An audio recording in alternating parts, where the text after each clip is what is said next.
Doing that gangster lean. I'm here. All right, here we go.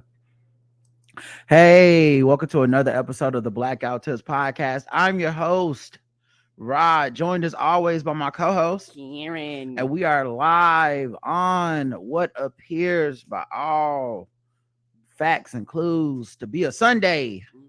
Sunday afternoon, football is on. That's what everybody and everything around me is telling me. Yes. And of course, this is the podcast for you can find this podcast everywhere. Just search the Blackout Tips, and wherever you listen to podcasts will come up. Just in case you're in the car with somebody and they're trying to put you on, it's real easy. The Blackout Tips. Search for it. Boom. There we go. The official weapon of the show is a taser, and the unofficial sport, bullet ball, and bullet ball extreme. And I guess we can kind of just get right into the news. I haven't even checked to see if I have new coronavirus articles. And of course there's a couple new ones. I mean, why wouldn't there be, right? Why wouldn't there be? It's not over. I'll just play the song for a little bit. Coronavirus. Again? Look, here we go again. We got variants. Really need to keep a mask on hand and follow the plan. Get the vaccine and second shots, whether woman or man. Blackout Tips is doing their part, but the dummies expand. Niggas would rather believe a bunch of misinformation. Fuck y'all idiots not getting shots. Now we gotta regress. If we keep going in this direction, we never can rest. Never can get back to the lives we be living the best. Damn fool, stop the lying, stop the intubation crying. Cause it's your fault that motherfuckers dying. Damn fool, stop the lying, stop the ventilator crying, cause it's your fault the motherfuckers dying. All right, let's talk about it. Just a couple articles. Visitors are trapped in Shanghai's Disney resort after a lockdown was announced. They don't play them lockdowns in China, dog.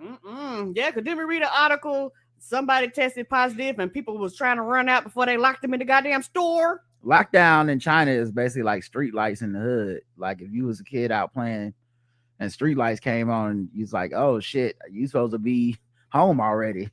Then your mom don't say when the street lights come on to go, you can go ahead and start heading home. It's supposed to be you need to be back home by street lights.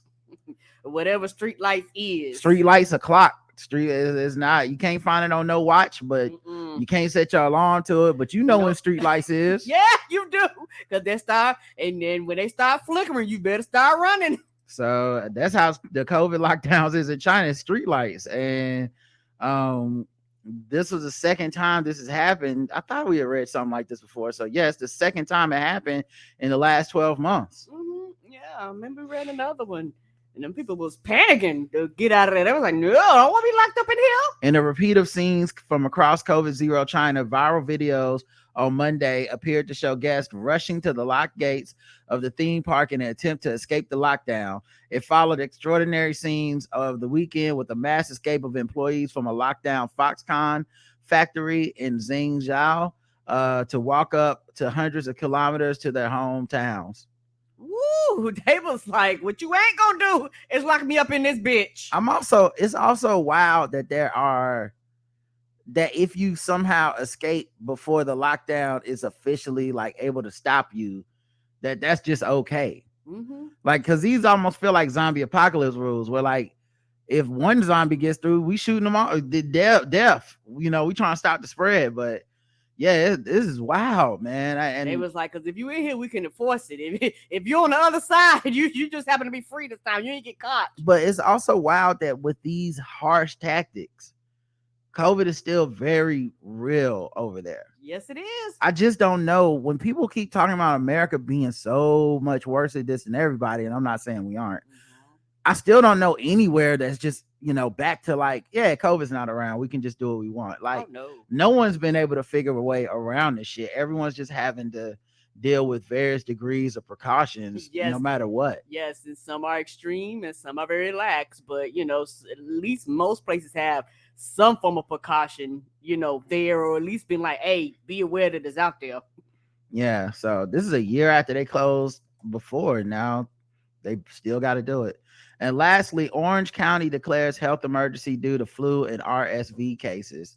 So just letting people know, flu, RSV, and COVID about to all be hitting at the same time. Yeah, and Flu is like, hey, dog, I'm about to take my number one spot back, bitch. That's what Flu said. Flu said COVID came through and crashed the buildings. Flu said, nah, not on my watch. Pfizer says they have an RSV vaccine that is effective at preventing severe illness in babies, which is amazing news. And let's go. Hopefully, that eventually gets, if it's not already, FDA, CDC approval type thing, whatever. I think it's FDA, but hopefully it gets some type of approval. And if that's true, it can help people, because I know people with babies have kind of been going through it, and the emergency room for the children version in hospitals is been full. Off the chain, yes, because they don't have anything to actually properly vaccinate those smaller infants. Yeah, so man, it's gonna be a long winter. Mm-hmm. All right, let's get into some other news.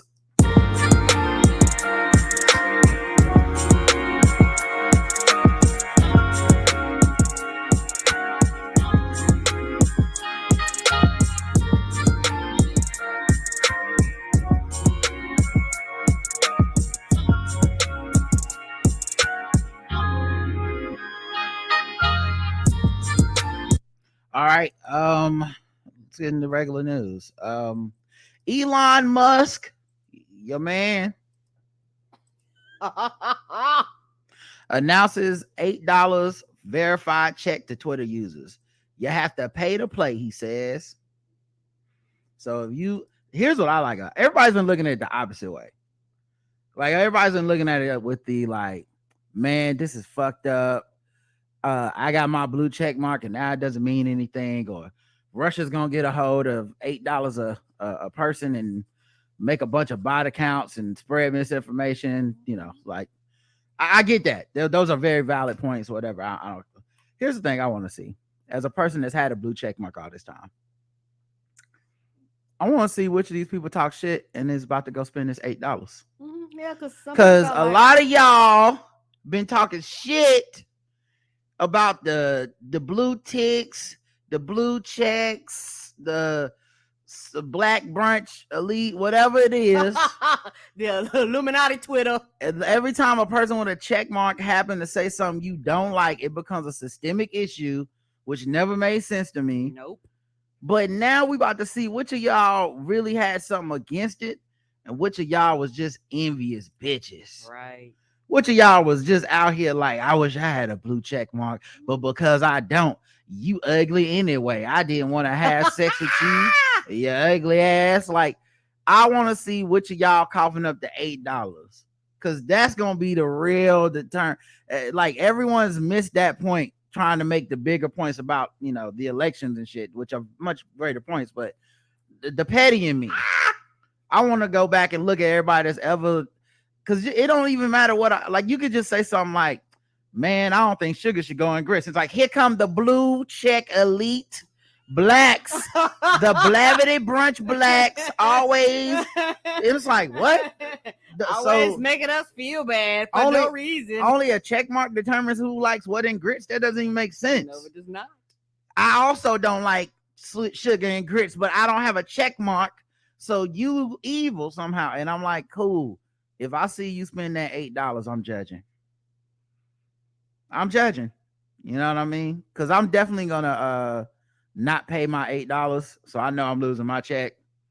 But it's also not the end of the world. I always thought the check thing was stupid.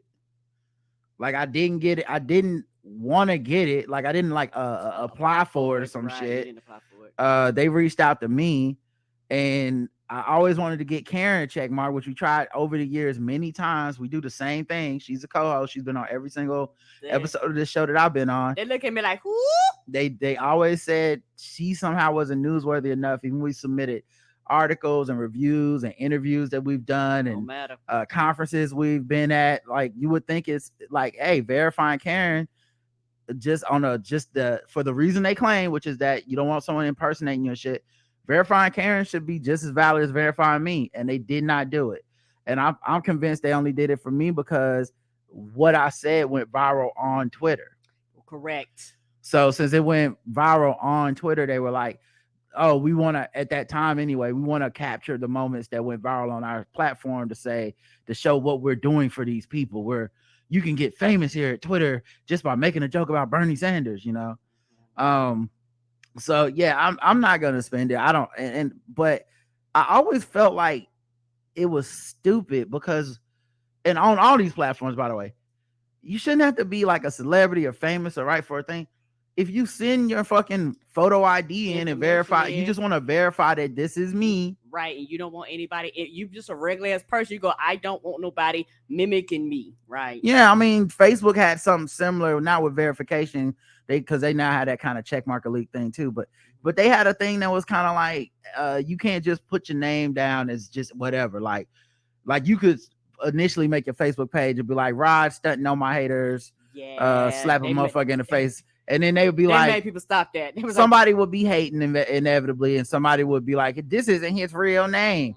And then Facebook would be like, send us your your license or something, prove your government ID proving that you're Rod stunting on my haters, slap a nigga in the face. And they'll be like, no, it's like, okay, I don't have that. Okay, here's my ID. And they'll be like, all right, cool. You got to go by your real name, some version of your name. And I think that could be as accessible to anybody. I actually think charging for it just exacerbates the point that it should be free. Like, right. Giving it to select people already was exacerbating the point. It should be we're just here to verify people. It didn't cost anything at that point. Now that you want to charge for it, you're the one nakedly saying it's a prestige thing. And I say burn it all down and just fucking let people get verified with their real names and shit. So, but anyway, I just thought that was interesting. He sent that email out. And it's also just a desperation move because he's trying to make money. I don't think they're going to get close to $44 billion off of this shit. I just can't imagine it. Yeah, I don't think it was nowhere near worth that much. That's why when he made the bid, it was like, oh, word, you can have it then. Yeah, people had already been saying some shit about for a while now. People had already been saying some shit about one day they should charge for Twitter, and they're gonna make us. They're gonna charge one day for this shit, and I guess it just came true. Anyway, users will also be able to post extended videos, have priority rankings for quality content when it comes to replies, mentions, and searches. So this is the thing that they're gonna do is if you do what I'm gonna do, which is be like, fuck it, I'm not verified no more. They will then use the algorithm to pull a code ban on your tweets, which is suppress your tweets in the algorithm, meaning that you will no longer be able to get as much interaction. So it's a blatantly naked thing. It's what Facebook did at one point to where like you used to could just kind of get reach. Like I remember on our Facebook page, we used to post something and we get replies, we get comments, we get shares, we can have whole conversations. Because they did just naturally flow to wherever it was going to go.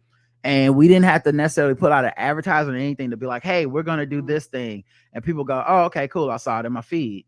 But eventually they said, we're going to make people pay for that, including like journalistic institutions, not just podcasts and stuff. And so they said, yeah, we're charging you. You want to do that? Advertise your show now. Yeah, and it's not even worth it though, because a lot of times you have to pay ridiculous amounts of money to get like a fraction of the people on your page. So most of the time it's not even worth it. And then a lot of times those people pay a lot of those money, because that's just one of my favorite podcasts. They talk about people to pay all that money, and then if something goes wrong or something happens, you can't talk to a goddamn human being. And they was like, I spent too much money not to be able to talk to somebody to fix my issues.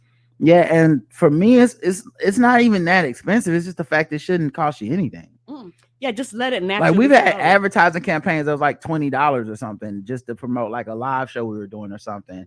And it just gives you about the interaction you used to get for free. It's just so it's that thing that's like he's gonna paywall off Twitter and say if you want to have access to this, then pay for it.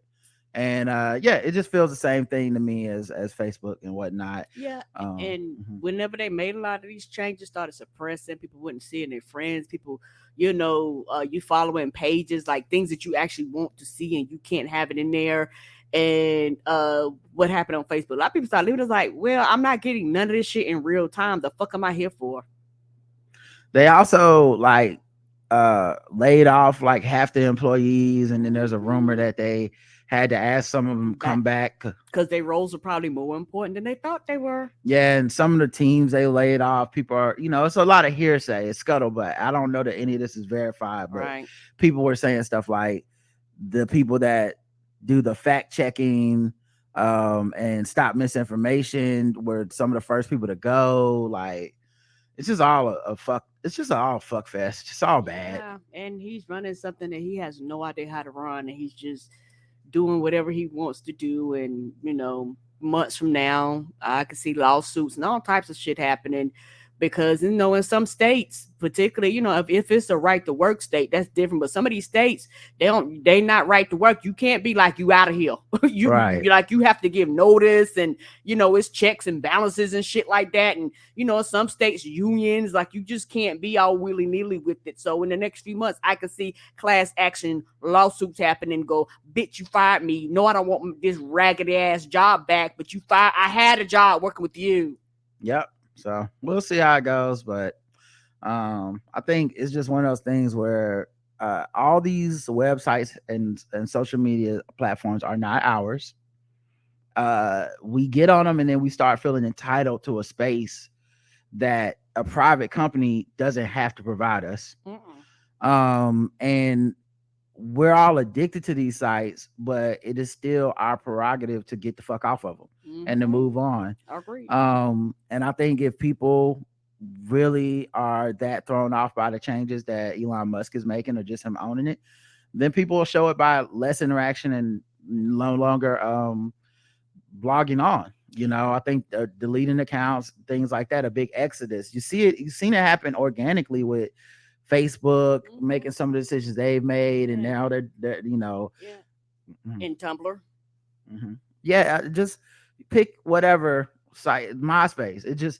It's a natural progression anyway. So it's been overdue for some new site to kind of take over. I think TikTok is it now, but Twitter and Facebook and stuff have really stood the test of time as far as still having a user base. But yeah, I think at some point it's gonna all be Black Planet, Yeah, and also it's one of those things where when they go public, when these companies go public, now you are beholden to stockholders. And guess what they want? Motherfucking growth.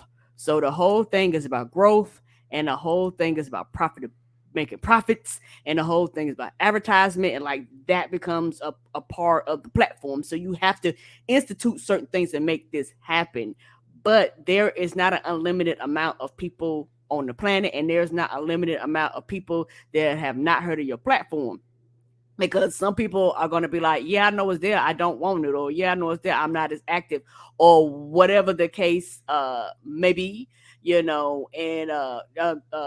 of us saying Elon Musk with private. Yeah, because when you go private, they can't watch and monitor. Like, it's certain shit you don't got to be open with the report, but you still need to do profits though. Wait, private? What do you mean private? You went private with his Twitter account? No, he went private with Twitter. Like, it's not a public. Before it was a public entity where they had to share how much they're making, what are their numbers, all this stuff that you have to do. But when he's making it private, he doesn't have to share all that information anymore. And he's doing that for a reason.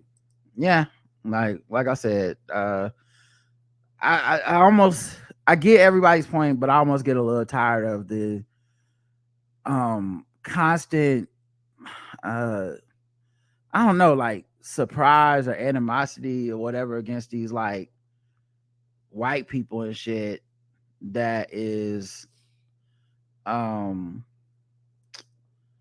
these rich white dudes that own these fucking companies. Like, I know, we all knew. I'm never shocked by the depths of their like shallowness and or their flat out stupidity in many cases. I'm never shocked by it. It's like white dudes get a lot of credit for the minimum amount of shit, and we don't really investigate their stories. It's why everybody thinks Elon Musk is a genius, and if you do any bit of research, you're like, oh shit, he's really not that fucking smart. Like, he's a dick. Yeah, but that part is what I'm saying. That's not the surprising part. Like, I'm almost over that. It's cliche at this point. Like, Right. Mark Zuckerberg's not a nice person. No, okay. That's not the thing for me. Like, I was never like, oh God, I'm really rooting for Zuckerberg to get this done. Like, it was like, this person provides a platform, and if you can find some way to help to help yourself and your brand out on it, then feel free to. But I've never thought these people were altruistic or any of the shit. And honestly, a part of that is because that is what Silicon Valley sells. Right. I've never believed that. Whenever they do the like, Uber is gonna disrupt the taxi industry, we're gonna make taxiing available to everybody. It's like, no, what you're gonna do is try to avoid the regulations of another industry, regulations that were mostly put in place to protect the public and the people that work there and stuff like that. Right. That's what yes, some of those places have overstepped and they've been corrupted or bad, or maybe they're too harsh, but it's never to the point where it's like the guy coming in is gonna fix it. It's always like, what if I don't pay my employees and let them work 40 hours and I don't insure them? And then I'll call that disruption, because now you have the freedom to do whatever you want to do without your week. It's like, that's how you're spinning it, but it's just slavery with more steps. Come on. Speaking of slavery with more steps, Kanye West shows up to Skechers headquarters and got escorted out the property. I know he did. Yeah, I think he was trying to take his like Yeezy imprint to Skechers or something unannounced. And Skechers is not trying to be the cool brand. Oh, they never was. They like, we is the most comfortable shit you would ever put on your feet. We might not be the flashiest, but your feet gonna feel good. Yeah, like Skechers trying to cover the like waiters and nurses. Come on, corner of the market. Yes, they are dominate. They dominate them. They dominate the walkers. Your grandma got a pair of they walking shoes. Like, they was like, bitch, this is what we here for. We about comfort. We is not about style. Yeah, so I don't think they're gonna. I didn't think they would bite on this even before Kanye West's controversial, statements and shit. But the other part of it is showing up unannounced is such a like bizarre move that just, once again, one of those like mentally unwell, like narcissistic, like your brain is like so manic that this made sense to you somehow. And it's weird that the people around him just, they can't do anything to shut it down. Like they're like, yeah, I guess we're rolling up to Skechers unannounced. They'll take the deal. Like, you didn't just say all that shit about Jewish people. Right. And like there's not Jewish people on their board of directors or whatever. Yeah, or whatever. Just even there was no Jewish people at all at the company. Like, you still said anti-Semitic shit. They don't want to be part of that right now. Agreed. And I'm not saying never, just you hot right now. Then like, it's even Mel Gibson couldn't go out and get a movie role after a pack full of niggers. It took a while. Yeah, I'm gonna have to. You hot, brother. One of his fans started a GoFundMe that got shut down, trying to make him get back up to a billionaire. I would shut that down too.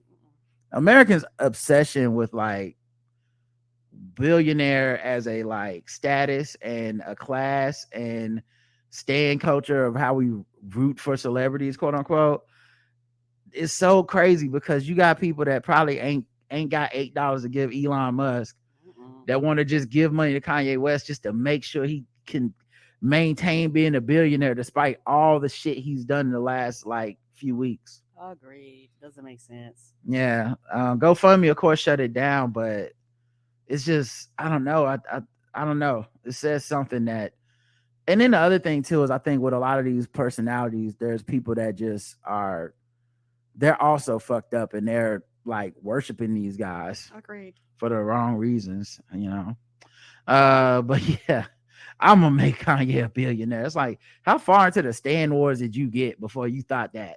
Real far. They picking at him and calling him broke boy. Not on my watch. GoFundMe.com/Kanye West.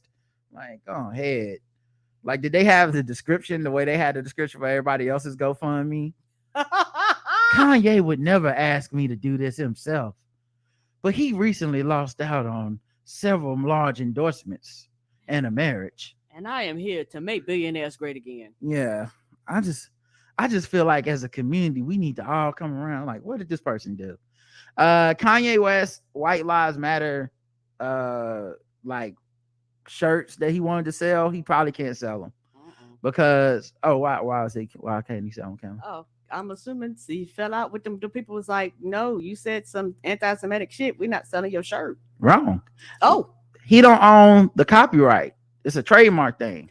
Oh, Somebody else already owns the copyright to White Lives Matter, and it's a guy named Ramses Ja, along with his radio co-host Quentin Ward, who both appear to be blacks.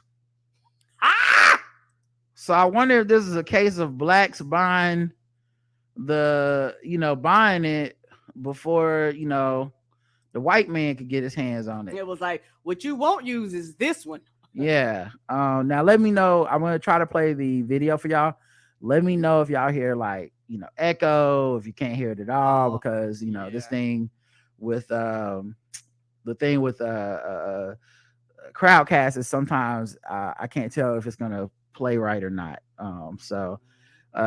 But yeah, y'all let me know. But yeah, they did speak on it and say that it was about more than money, right?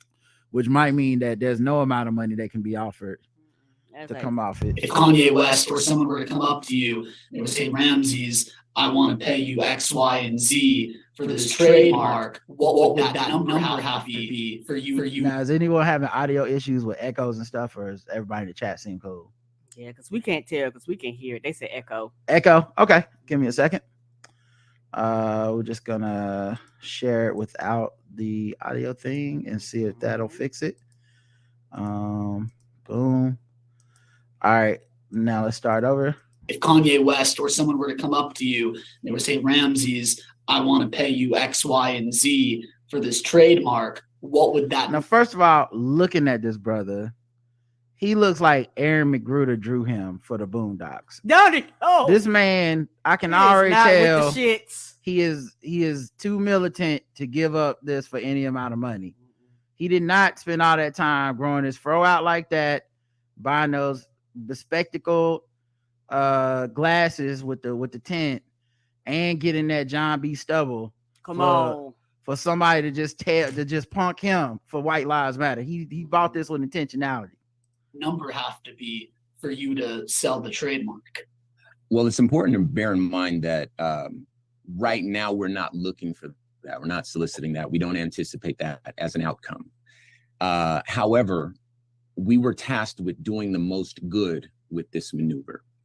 And if there was a person, say, for instance, who came forward and said, I would like to offer you $1 billion for this mark, there is a lot more, because we were charged with donating that money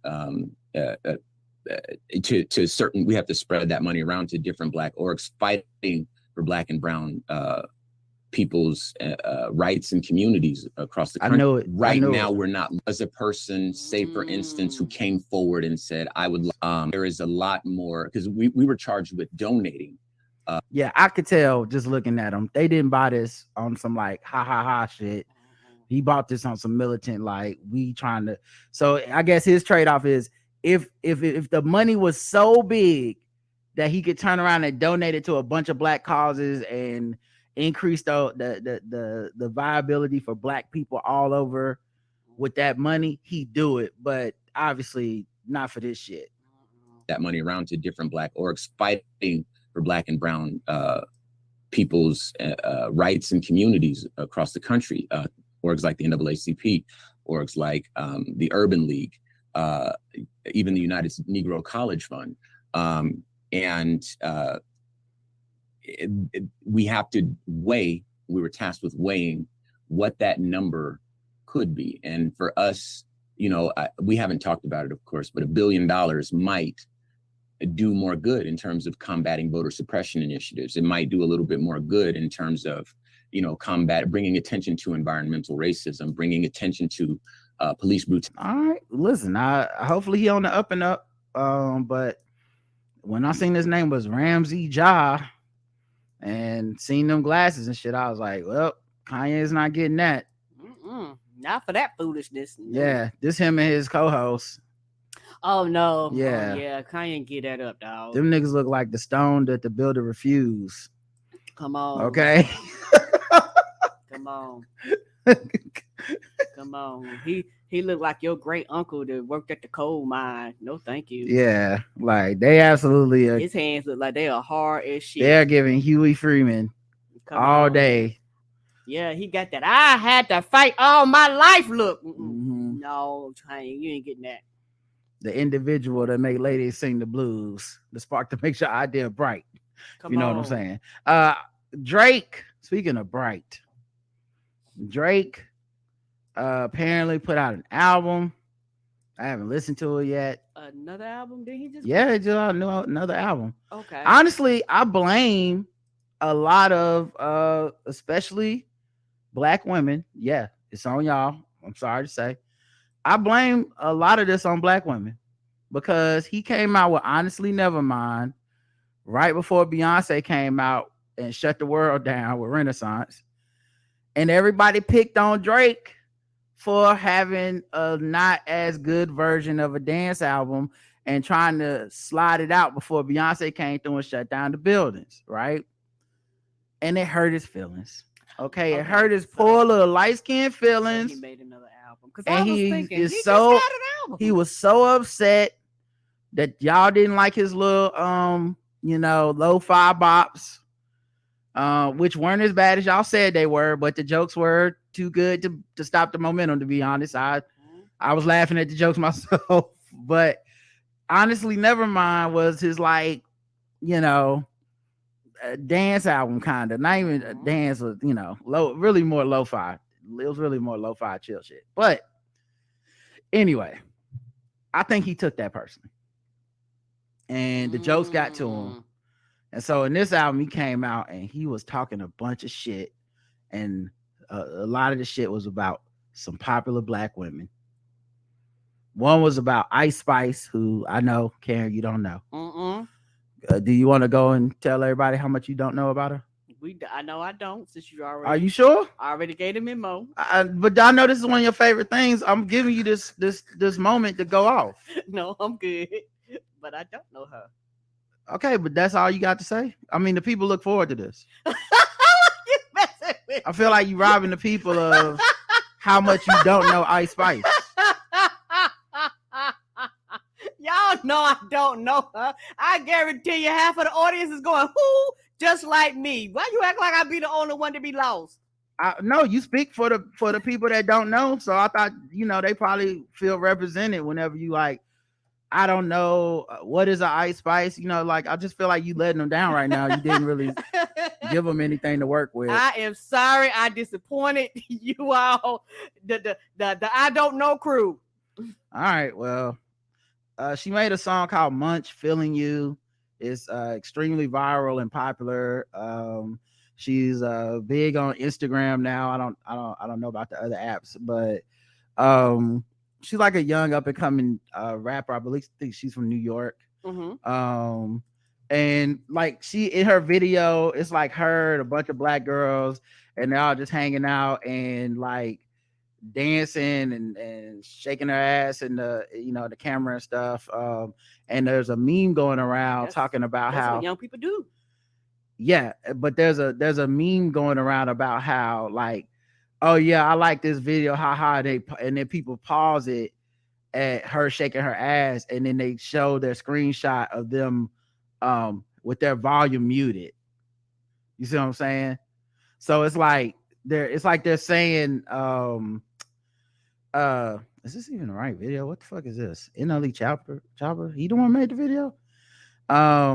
But yeah, it's a whole thing. Okay, yeah, I don't think this is the right video, but it's a whole thing where it was a meme going around. Yeah, this is her. It was a meme going around of look at us mute the volume, but look at her shake her ass, trying to say the song is whack, but I do want to watch her shake her ass. Ha ha ha ha.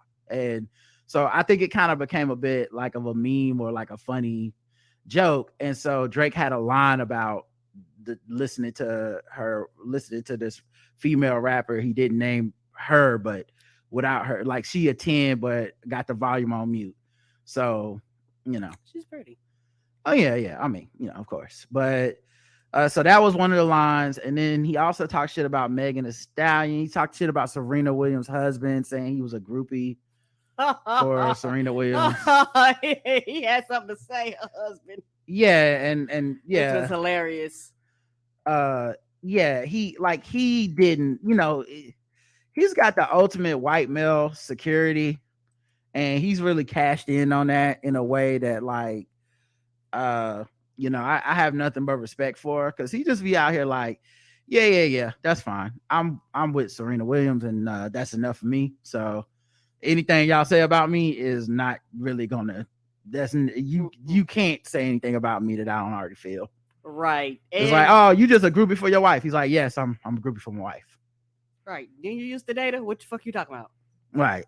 And that's really what it's about. Stuff like that. Like Drake talking about his ex and making, you know, trying to make a mean remark. I just feel like it's because of Renaissance and because black women went too hard on him, and he was in his light-skinned feelings. He can't handle that level. You need a certain level of like melanin that darken your skin for a man to be able to take them slings and arrows and be like, it's all good. Oh no. And he's too light-skinned. Ask Justin. Justin, one of the pettiest people I know. Everybody know light-skinned men be pettier. It's just fine. I know someone's gonna write in about colorism and my colorism politics, but save the email. You sure you don't need to make a statement? I'm sure. That was for 3 guys on. It's a new day. Never use the same jokes twice. But yeah, so he said that shit about Alexis Ohanian, and it's so funny that this article said Alexis Ohanian responds, and the whole article is about Megan Thee Stallion. But yeah, he says the reason I stay winning is because I'm relentless about being the absolute best at whatever I do, including being the best groupie for my wife and daughter, he wrote. Yeah, and this is from, of course, Drake, a man that was hiding his son from the world. So I guess he's not his own son's best groupie. You know, like he's not rooting for his son enough. But I think one of the things that's interesting is like he came at Megan Thee Stallion, and he said this bitch lie about getting shots, but she's still a stallion. And he sent out one of his rapper homies to be like, nah, that's really not about Megan Thee Stallion. It's about how women get butt injections and then they lie about it. It's a double entendre, so it clearly is about Megan Thee Stallion. That's why the line is quote unquote clever. Don't nobody believe you. Don't nobody believe you. Yeah, because he got backlash and was like, wait, whoa. It's like, what do you think was going to happen with you making? And you said it with your chest. Then why are you backing down now? Since people said, nigga, what? And even Megan tried to downplay it when it first came out. She said, I know I'm very popular, but y'all got to stop attaching weak ass conspiracy theories and bars to my name. LOL. Niggas nor hoes ever address me or at me with a fact or receipts. I'm a clout bitch. I am clout bitch. Keep sucking my pussy. And someone said, he said stallion though, so technically he did say your name. She said a stallion is slang for a tall, thick woman. But then obviously is many people were adding her in social media. You know, some of them, the troll ass motherfuckers that's been like, Tory Lanez telling the truth, Megan Thee Stallion lying about being shot. And obviously there were some people that were probably trying to quote unquote protect her and fight for her, but it's still the same result. You're adding her and adding to the stress of the situation by being like, you will not talk about at Megan Thee Stallion, you know. So she's just seeing all this interaction, all this fighting, and eventually she did say something, which is, stop using my shooting for clout, bitch ass niggas. Since when the fuck is it cool to joke about women getting shot? You niggas, especially rap niggas, are lame, ready to boycott about shoes and clothes, but dog pile on a black woman when she say one of y'all homeboys abused her. And that's facts too, with that whole we not buying Adidas no more type of shit that some people were trying to get behind Kanye, but but who's done so much shit that nigga should be like, I don't fuck with that. And then Megan, who really hasn't done anything for niggas not to fuck with, in my opinion. Like, I really don't know where it's coming from, but she says that when the motherfucking facts come out, remember all y'all hoe ass favorite rappers that stood behind a nigga that shot a female. Which is interesting because the female thing works two different ways there, in that these dudes pull the female, disrespect thing, the fake chivalry. But then when it comes down to where chivalry is about protecting people, they opt out of that right away. No, like it can, like, whatever side of chivalry would serve them is the only side that they would, But yeah, the line that Drake used was oh yeah, I read it. Yeah.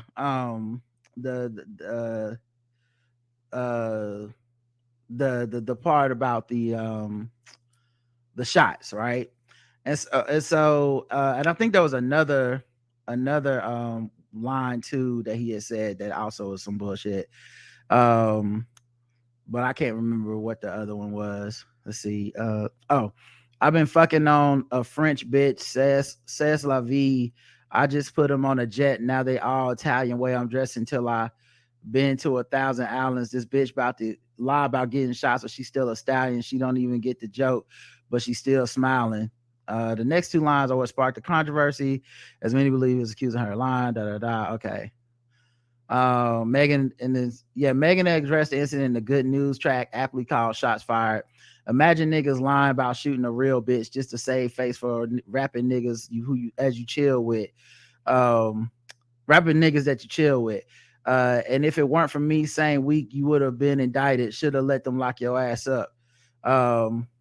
Yeah, I mean, I still remember, and I know, I was listening to T with Queen and Jay when this happened a while ago, and they kind of had a different perspective on it. I think Naima was saying, like, Megan had put out this video talking about, like, what I think many people took it, and I took it this way too, of like protecting Tory Lanez in some way, of like, as a black man, even though he shot her, she didn't go to the cops and start cooperating with them and stuff because she felt like it was like some type of protection for him as a black man and getting the cops involved. But Naomi brought up a great point, which was, hey, she also was protecting herself. It's not like the cops are always good for black women. It's not like she necessarily wants to get involved in that, or there wouldn't be some type of retaliation for that or whatever, which is a very valid point. But I think since then, Megan has said a few things that made me feel like, oh, she was really trying to look out for Tory Lanez, who shot her. And it's like the ultimate betrayal, because as a fuck nigga, he was like, I'm going to use the fact that you tried to protect me to throw doubt on your story and to make it seem like you're the one making shit up about me. Yeah, that's why she was like, I think if he would have not have said anything, I really think she'd have let it die down. All jokes aside, and everybody would have went on with their lives, and she just might not have fucked with him privately anymore. But because he kept running his mouth, talking about she lying, it's like, okay, you have talked so much that, yes, let's take this shit to trial, bitch. Let's take this shit to trial, because every time I turn around, I hear that you're calling me a motherfucking liar when, bitch, you shot me. And it's such a like abuser tactic too. I try not to like get into that too much on the show, but as a tactic, this idea of like silencing somebody once they start to speak up and tell the truth about you. So it's like, as she, because at first she wasn't saying anything about it, even though everyone saw it was kind of obvious what happened to her. And then so people use that silence to be like, well, that must mean it didn't happen the way she said, or the way y'all are saying. Why y'all even think Tory got something to do with it? Blah, blah, blah. And as it started floating out that he was putting through back channels like, yeah, she just lying. Nothing really happened. Once she got upset by that and started speaking, it was like he came out full force like, nope. And I want to say that's been maybe 2 years now. And it has been interesting to watch how when it first happened, so many people, men included, male rappers like the Baby even, were on her side of it. And it's probably just a clout thing, and she was the popular person, or maybe looks or what, but it was something where they tapped into that, like, yeah, we support you. And, you know, like, and much like the George Floyd summer, much like Black Lives Matter, much like the Me Too movement, it felt to me like there was always a clock ticking on that. And it seems like this summer was when the clock hit 0 and the buzzer went off, because niggas have been openly like, we love Tory Lanez, which is, I don't know enough about Tory Lanez musically. I'm tuned into new music and stuff, but he just never did it for me, and I'm not sure how popular he really is. And he may be super popular with black men, and I just don't know it. Correct. You know, but the response and the support of that dude, and by support, it's not them going, he didn't do anything, he innocent. Like it's stuff like this where Drake makes a joke about Megan Thee Stallion lying about being shot, but he ain't gonna come out and say it. Like, he's not gonna flat out say that shit. LeBron James talks about how, like, man, Tory Lanez don't miss on Twitter, and he's talking about his music in a very unfortunate phrasing, right? But it still looks like a tacit support of this dude, you know. And then, you know, when confronted about it, some of the people that are vocally like around him will be on some like, well, you know, that's not what I'm talking about. I'm just saying I like his music or whatever.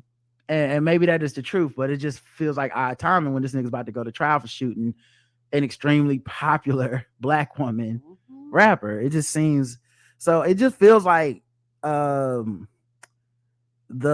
clock struck midnight, and now everything's turning back into a pumpkin for Megan Thee Stallion, and people are like, oh yeah, this misogynistic industry full of people. No, of course they're not actually supporting you. No, right. They never were, really. Right. And so from her perspective, I understand the anger and the feeling of betrayal, because you know, they live a different world. So I can guarantee you there was phone calls face to face. Like, she's had interactions with a lot of these people that turned around and did some of the complete opposite shit that they told her, possibly to her face. So I could see her getting, word, bitch, you nigga. Like, I could see that response from her, because she was like, I thought I had all this support. I obviously do not have this support. Well, then I'm not going to trust any of y'all anymore.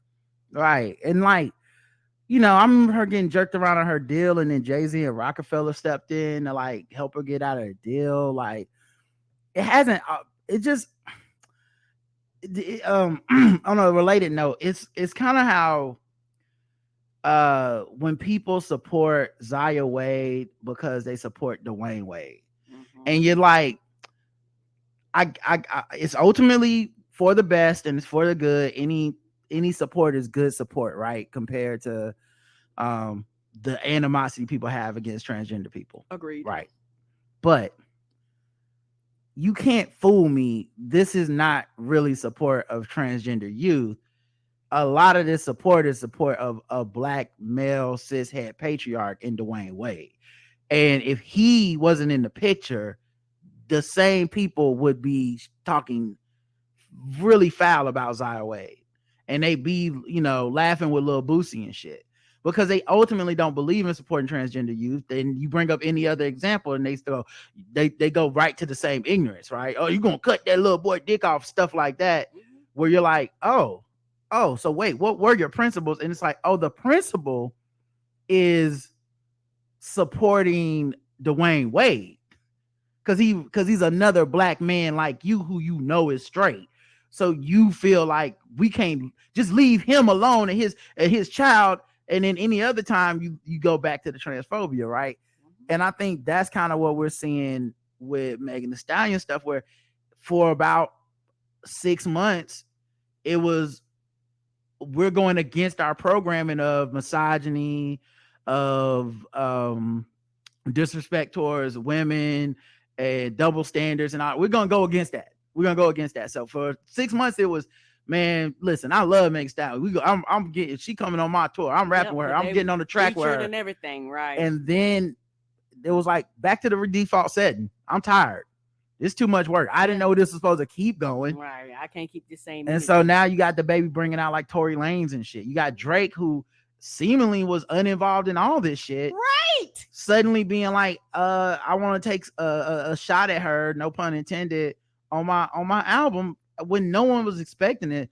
And you know, at least the things that have gone viral, I still need to listen to it to truly know, because you know the internet be interneting, but it sounds like he tried to make a shock album, you know, like here's my shocking now. Like, everywhere, you shocked yet? And of course Megan reacting to it, unfortunately, is just more of what those assholes want. They're in her mentions and they're fighting with her and fighting with all the women that are advocating for her. It's just fucking crazy. Yeah, and it's stupid.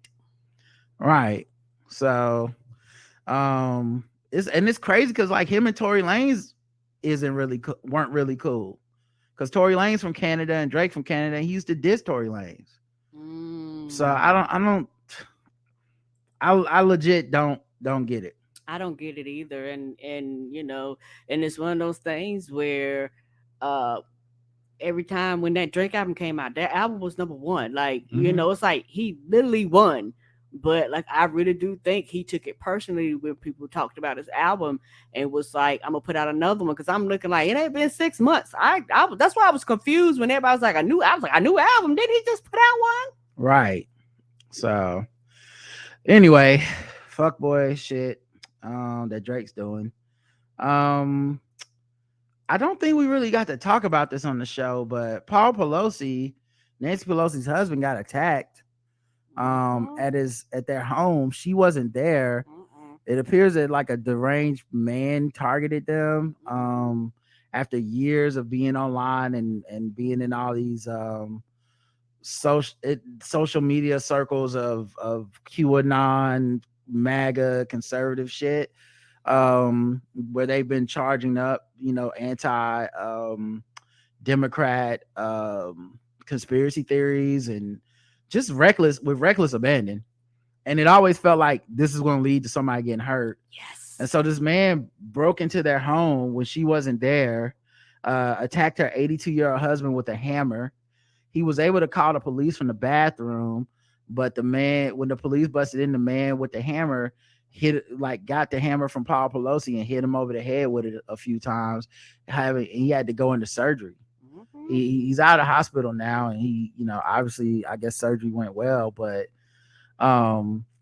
he was saying, "Where's Nancy?" and talking about get her here, so because the plan was to beat her and with the hammer, break her knees or some shit.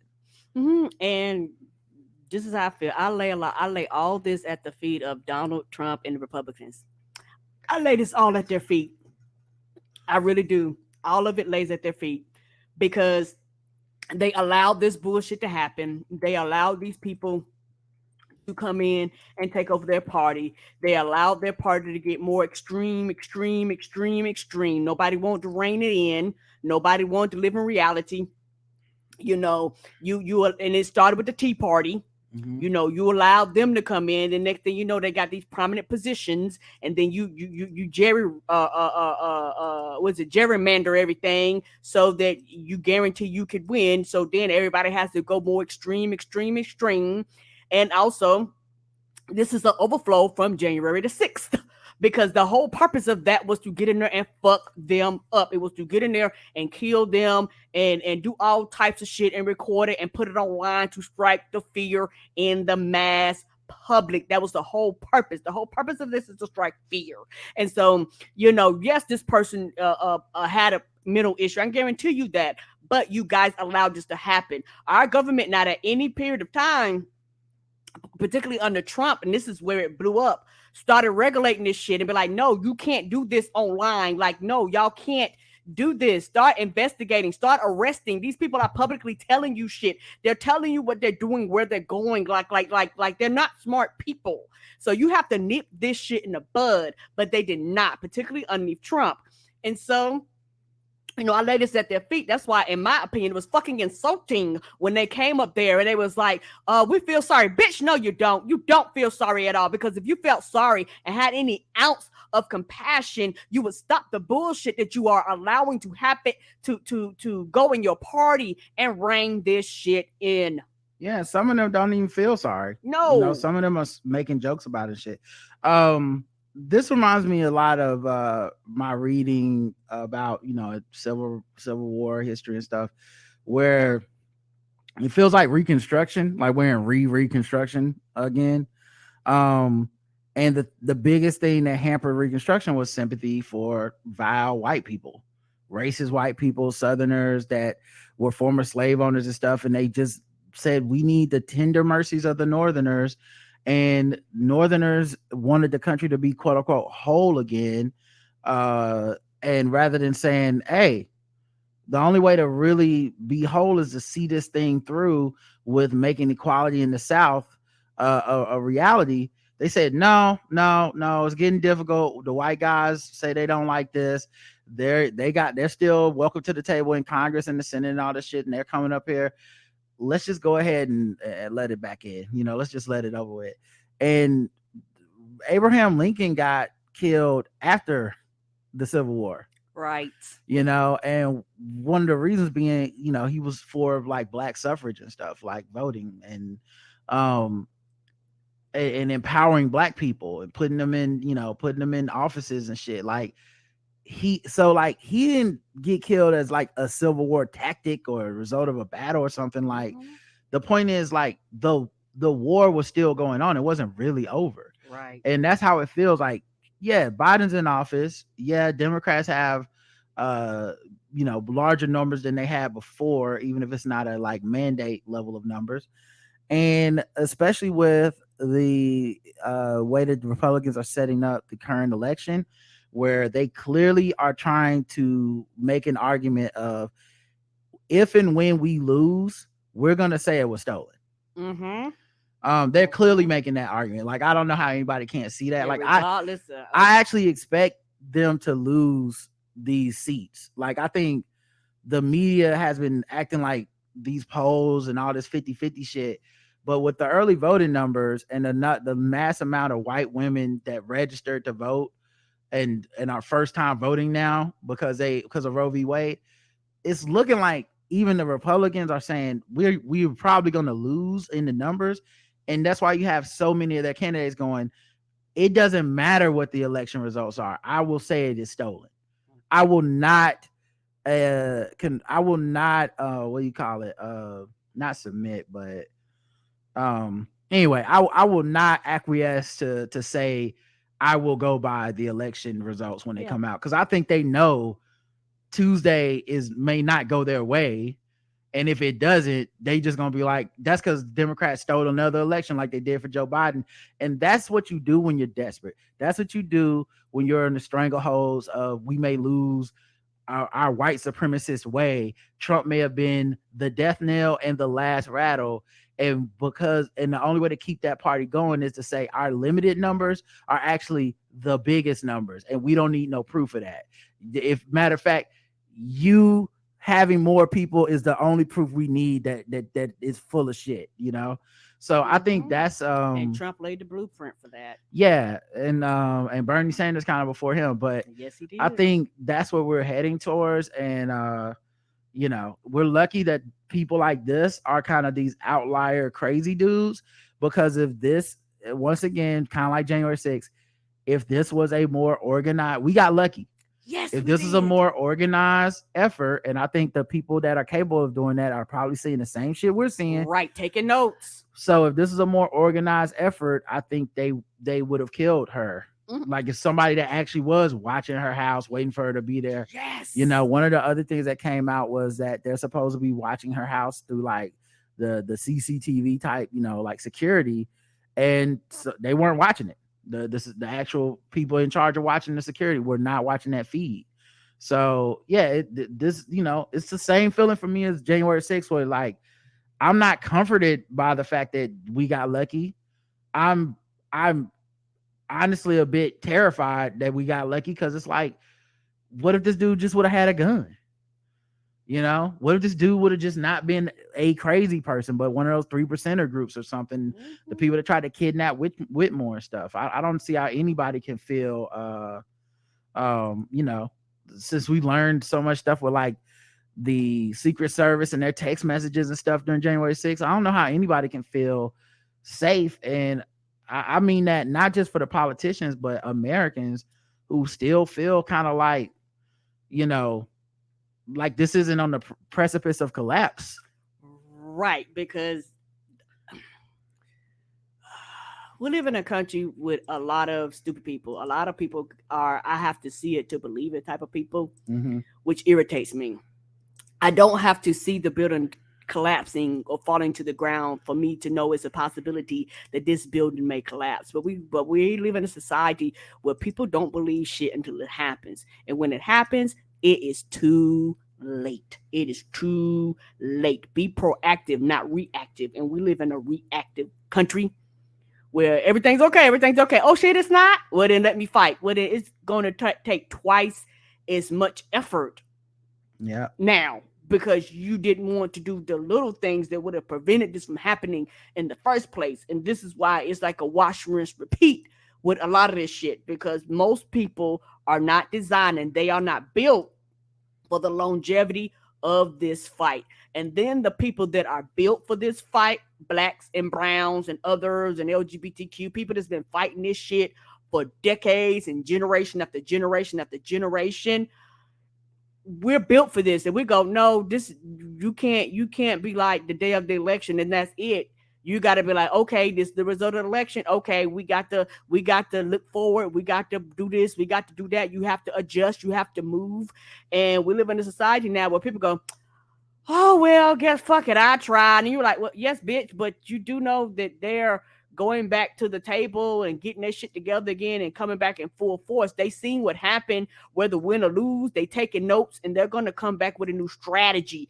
You can't keep this same strategy up, which as far as we tried a little bit. Okay, I'm tired. We tried a little bit more. Okay, I'm tired. And when you go, I'm tired, everything fucking rolls back. And then you have to fight twice as hard to get half as far. And then you're mad because you can't get back to what you had before. Let's switch to some election news since we're kind of talking about it.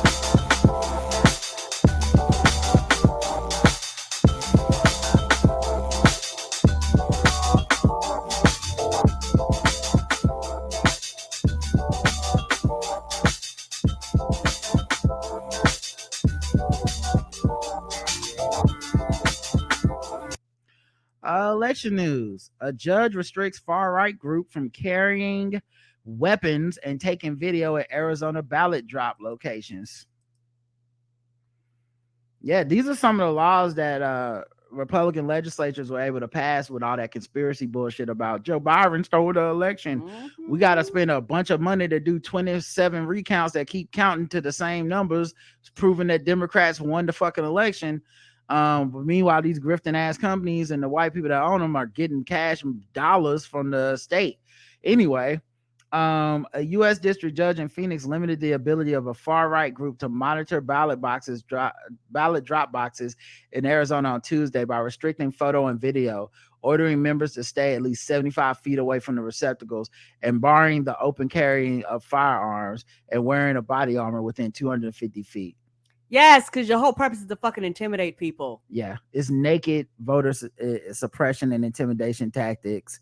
It honestly takes me back to, you know, reading like One Person No Vote and some of the you know, The Warmth of Other Suns and some of these books about like the turn of the century and the civil rights fight for the right to vote, and when black people were voting, and some of the horror stories of like white people shooting them, white people having guns, white people have shootouts on your way to the poll, white people with these tests like count how many jelly beans, guess how many jelly beans in this jar, shit like that. Like just stuff like that where it's like this we struck down the VRA, shout out to John Roberts, and everything came back. All the stuff he claimed, we don't need these restrictions anymore because clearly people aren't being racist anymore. Black people are able to vote. And everyone's like, we're able to vote because of the VRA and because you can't intimidate us because it's not legal. And as soon as it was struck down, all the intimidation and shit came back.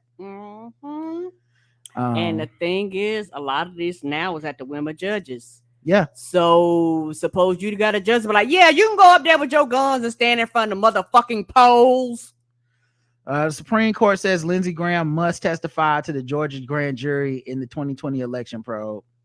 Good. Mm-hmm. Yeah, he can't. Yeah, he should be held goddamn accountable. Yeah, go up there, speak on the oath, be held accountable, because I'm tired of them doing all this fuck shit and nobody's never holding them accountable. I hate to tell y'all this, y'all not Donald Trump.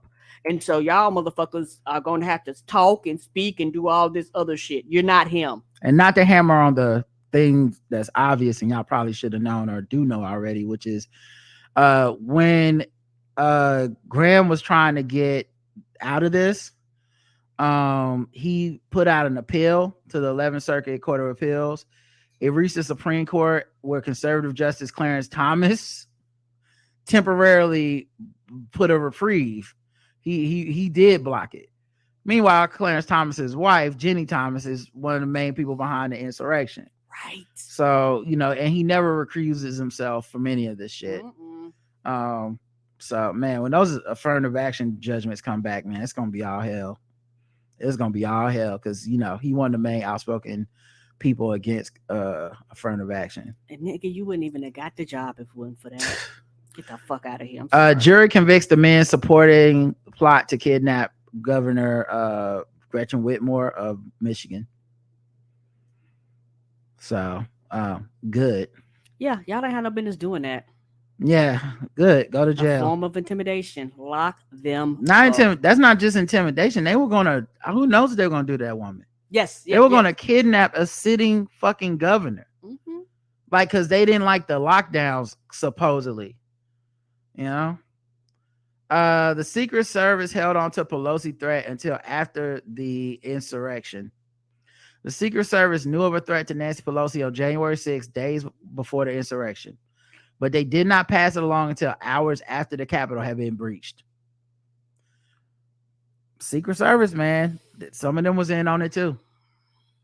And people wonder why Biden didn't clear house with some of them positions. I'm like, I feel like we know why. They can't do it, swept the bill. Like, you know what? Everybody got to go. Bitch, we start from scratch. Right. I'm sorry. If you're not, you're just going to have to get washed up in the water because we need to be sure when they reapply for your job then, because no. You're going to die. January 6th rioter who filmed himself assaulting an officer pleads guilty. Oh, okay. Like I said, they would have sent a better class of criminal up in that bitch, boy. We'd have had a different result. Boy, listen. I don't know why people think America is so great that we won't have these problems that other countries have. It was a close ass call. Mm-hmm. You understand? Like, I'm filming myself doing this crime.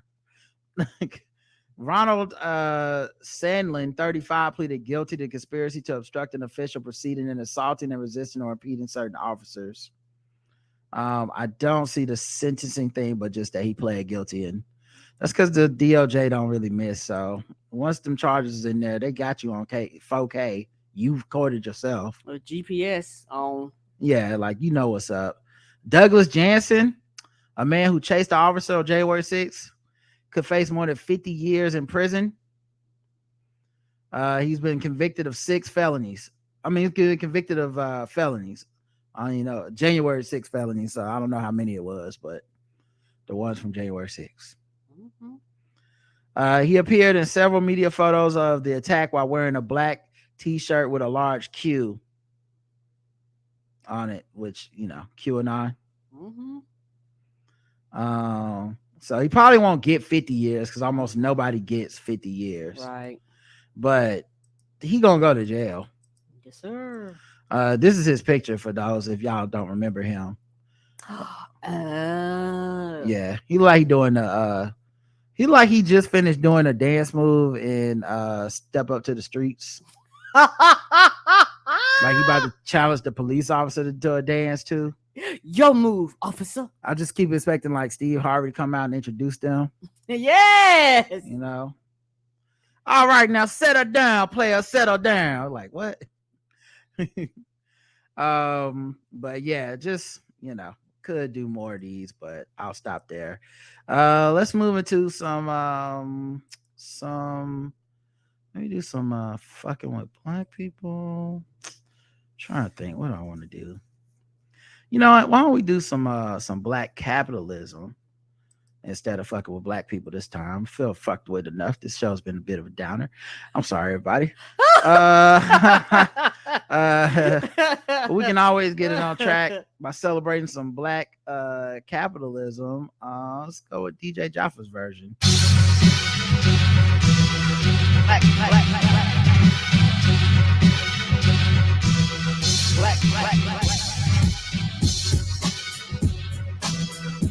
capitalism.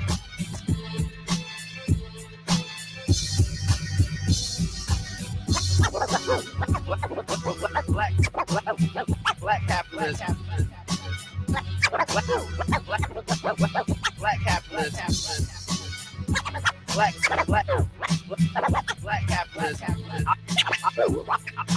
I'm black and jealous, and I want some money. I always forget how hard that goes. That beat go hard. I apologize to you, DJ Jeff. I know you listen all the time, and that one always slips through the cracks on me. I love Felt Five's banger, obviously. I mean, that's my shit. But I always forget that black capitalism with that scratching is at that very premier vibe to it. Yes. And also, I am still black and jealous, and I want some money. Let's see. Beyonce's Renaissance tour has been confirmed at Wearable Art Gala. Next year is when it's coming. She started by auctioning off a ticket package at Where Art Can Occur at Theaters Theater. The 5th annual Wearable Art Gala. While the winning bid is unconfirmed, it is rumored to have gone at how much you think, Karen? A few million. I think it's just for one ticket, right? Let me see. She will hit the road. A ticket package that is okay. So the ticket package is valued at $20,000. Okay. She auctioned it off. How much you think it went for? Are they valued at $20,000? It's valued at $20,000. Close to $1 million. Oh wow, $150,000. Okay, so he was a little off. I'm a little off. Just about 10 times off. I was like, well, whatever it is, it's more than that $20K. Well, yeah, it's definitely more than $20K. I'll put you on the spot there. You didn't know the answer. I was just throwing it out there.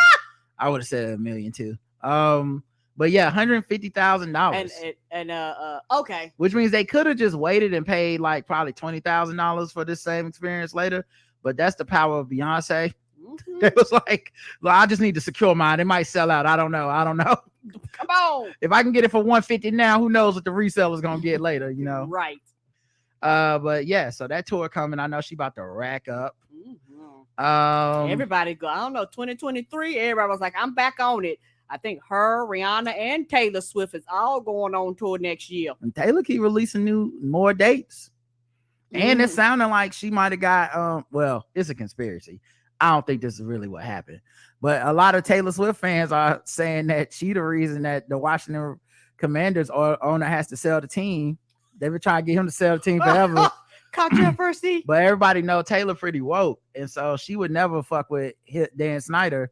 And so they think the reason that DC isn't on the tour this year is because of him. The list. She was like, "What I won't be." They be like, "Why is you going to every little hick town around DC? Why I got to travel two hours to for a show when you could have just did it in DC?" Noted illustrious black capitalist Byron Allen is in the news. He bought Black News Channel for $11 million. Okay. And I watched Black News Channel. It used to be on my Samsung news listing thing. I think it was. I think that's what I was watching. I remember that because we used to. And I fuck with that joint. We used to get all types of news. Now the production value probably could have been better, but we black and somebody probably didn't give us a check. Maybe. I mean, I've heard things about Byron, but maybe somehow he'll figure out a way to get the production up. I hope.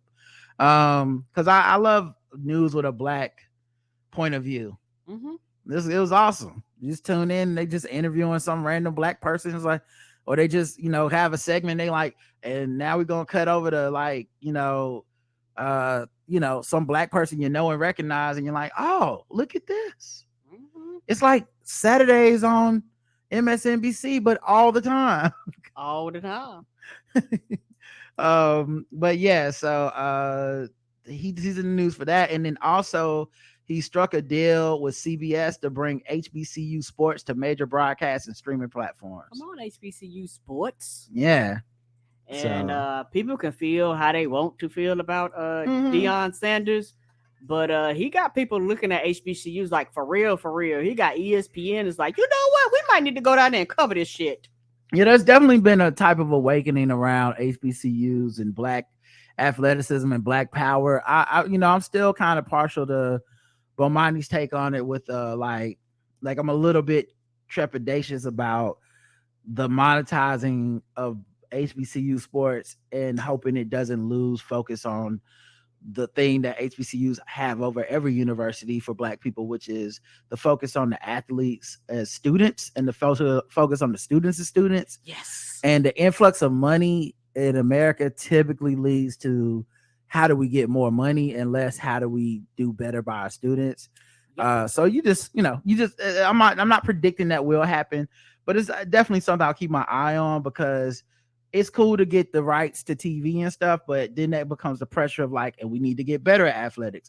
And why aren't we competing with the Division I schools? And why aren't we winning championships? And it's like, well, because the things you need to do that are all things done on the backs of athletes and players and students. That says kind of like, fuck being a student. And these kids at these HBCUs, more than these other universities, are actually going to go into real life. So like, we can't be doing the all or nothing to be good at football when, the highest, extremely high percentage of kids that go to these schools will need to be prepared to enter a workforce. So yes. And also something they don't talk about, which it already happened.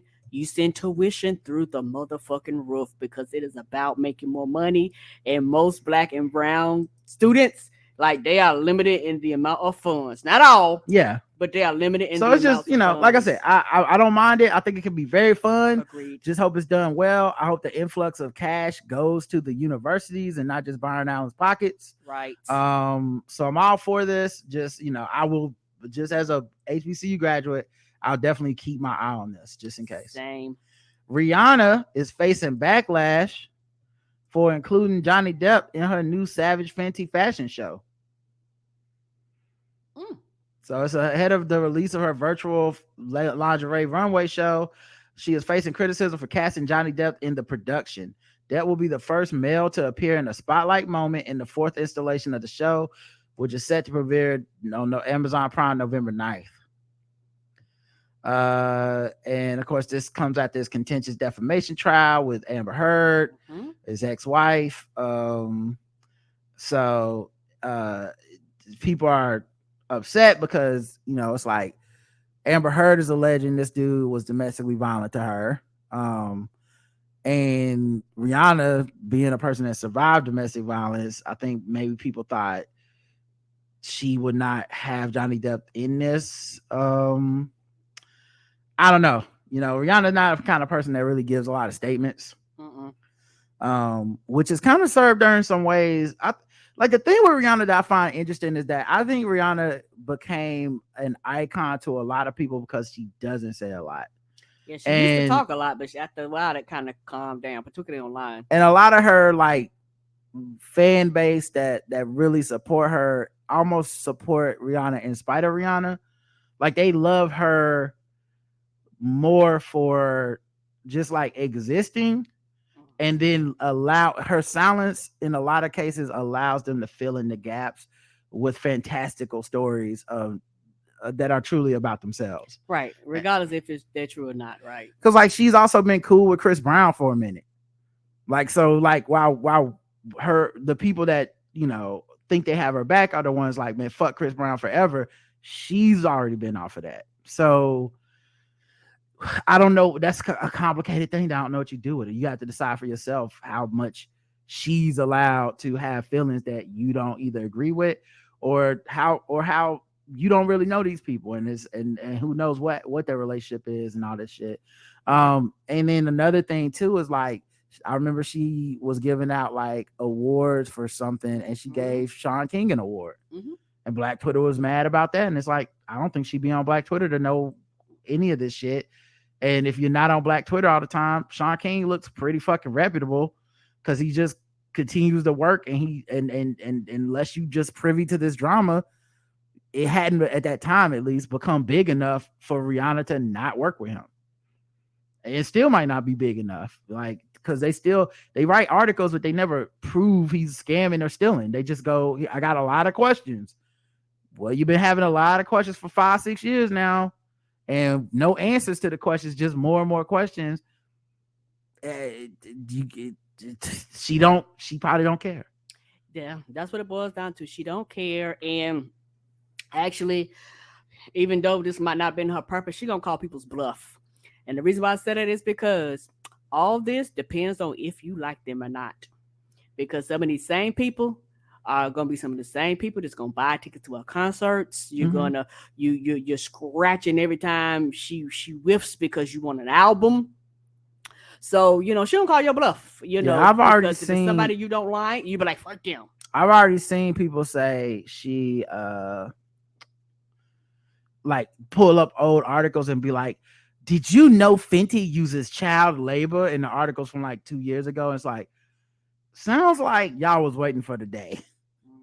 Like it sounds like y'all were like y'all knew this a while ago, but it wasn't popular to talk shit about Rihanna. So now it's gonna be Rihanna standing over them children, going, well, now your back's gonna be hurting.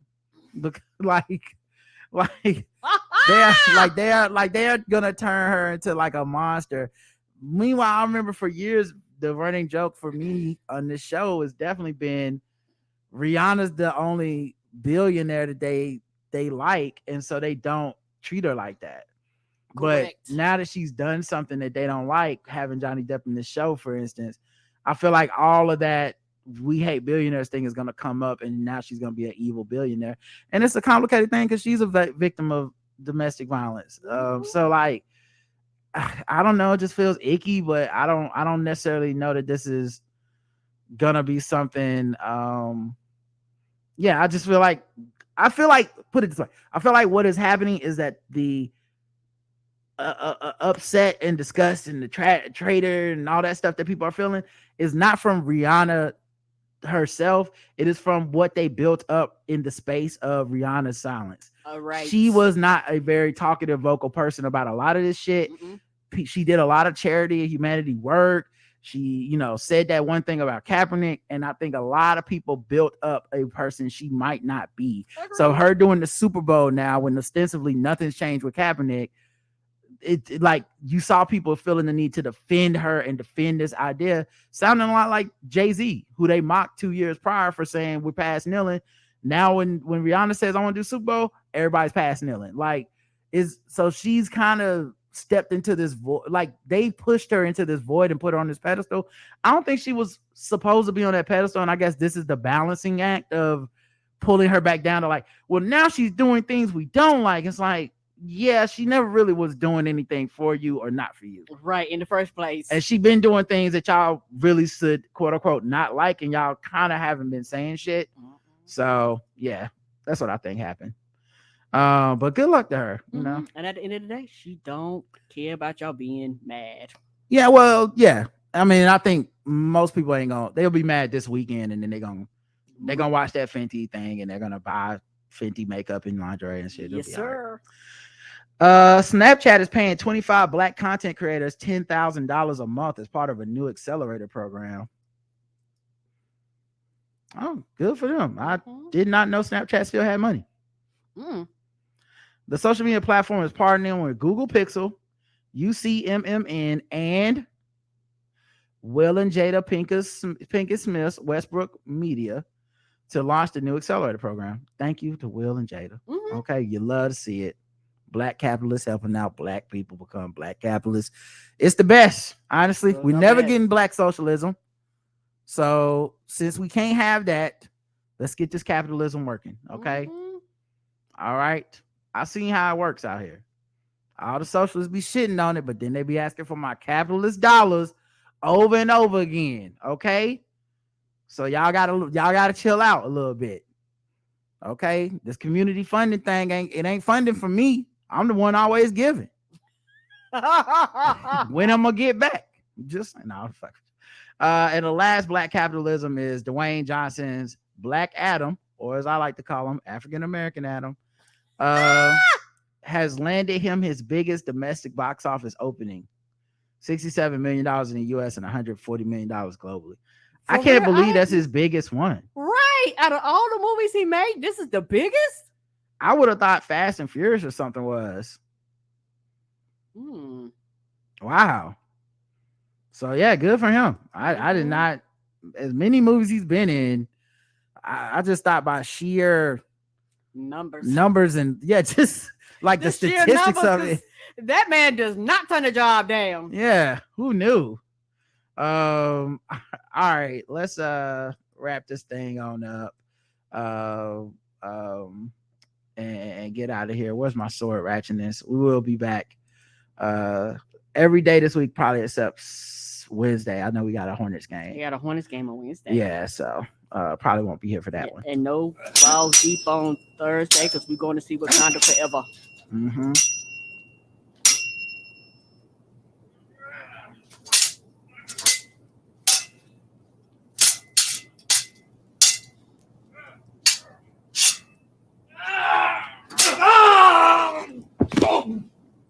Sword ratchetness, y'all know what it is. We trying to get this scourge, this menace, get some awareness about what's going on with these swords in the world. And today's no exception. New Mexico woman, 21, is stabbed to death with a 3-foot metal sword by her ex-boyfriend, 25, and his new girlfriend, 19, who then tried to decapitate her. God damn. Now, why is the new girlfriend in it?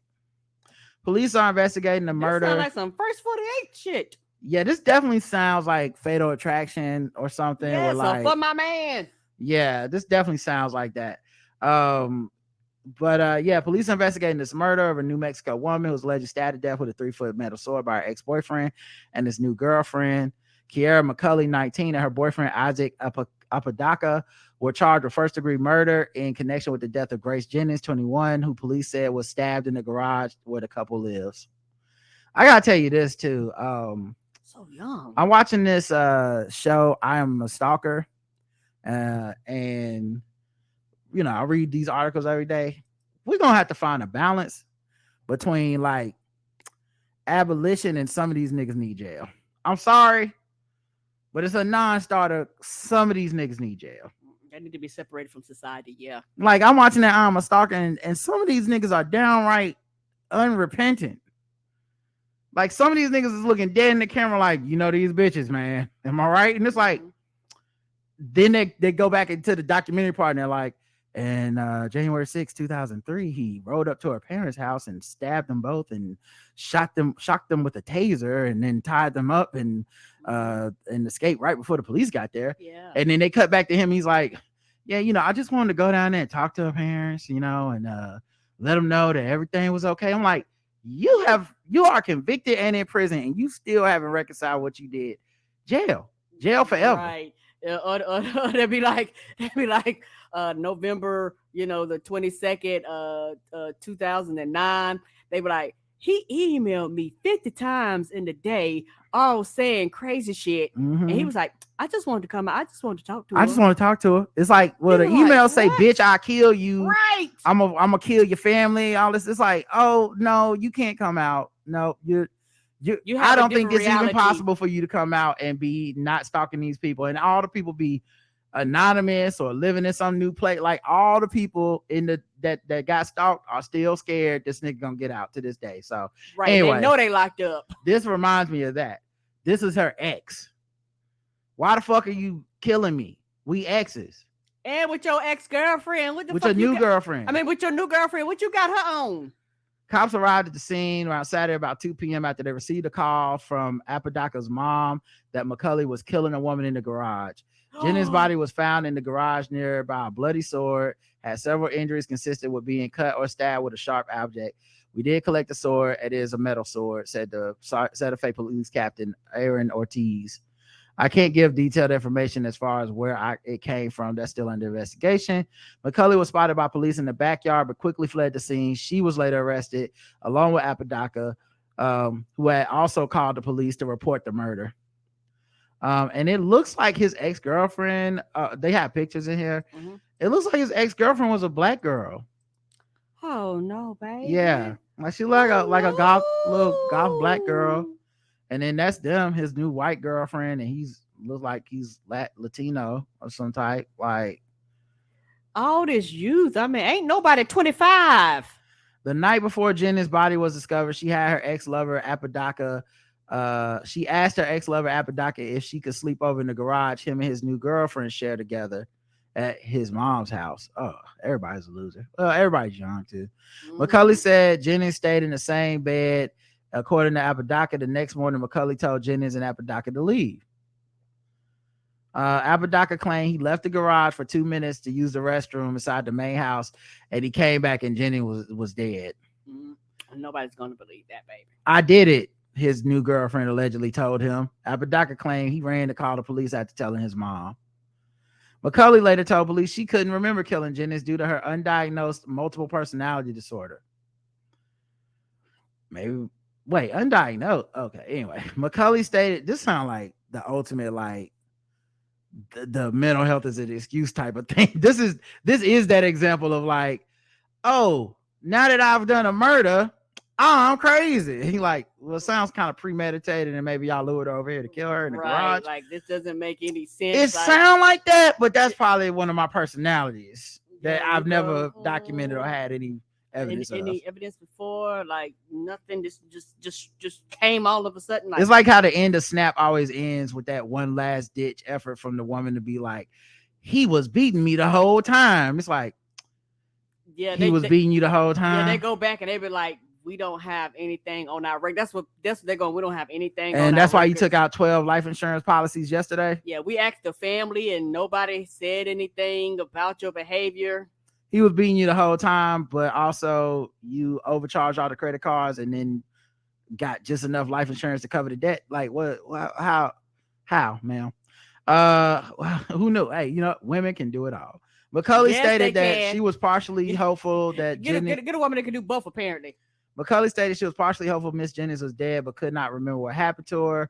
It was later discovered that Jennings was at once romantically involved with McCulley and Abbott, so they had like a throuple type of thing, possibly. Oh man, they killed this poor girl for nothing. Right. And nothing wrong with a throuple, but you don't be killing the partners. Right. Y'all supposed to be in this together. Now the dude threw his new girlfriend under the bus, telling that he don't want to go to jail. Telling the police that his new girlfriend planned to kill his ex-girlfriend for years. But a search was conducted on his cell phone. Up. That's how they get. It's up in the cloud somewhere. And they found messages describing how Mr. Apodaca and McCulley would clean up the mess by using hydrogen peroxide and an ice washer to get it out. So Apodaca told on you. A little more skeptical of my multiple personalities did it defense. That made me really question. Was your multiple personality texting this nigga for years too? McCulley said Apodaca told her that she would rise in the secret organization she is in, dubbed Ghost, that seeks to get participants in sex crimes if she killed his ex-lover. She also admitted to daydreaming about killing Jennings. The Santa Fe District Attorney's Office filed a motion on Tuesday for pretrial detention for McCulley and Apodaca. A hearing will be held at a future date. Well, they better hope they get Judge Pinky back on the bench by then, because they better hope so. Anybody else, y'all going to jail. Yeah, you are. You ain't gonna be able to hook her up, you know. Yeah. You get somebody else, they be like, I don't want your bribes. Y'all better hope Judge Pinky need a mechanic or something. Yeah. Somebody to do some side on her house, because if not, it's a wrap. It's a wrap for you. So yeah, it's sad. Mm-hmm. And that's why we gotta get these swords out of here. There would have been no sword, maybe she'd still be alive. And, possibility. You know, the mom was letting these crazy motherfuckers stay up in her garage, knowing that she had swords in the house. That ain't right. You know that ain't right. All right, y'all. We'll be back later on in the week. Thanks for listening. Until next time, I love you. I love you too. Mwah. Bye, everyone.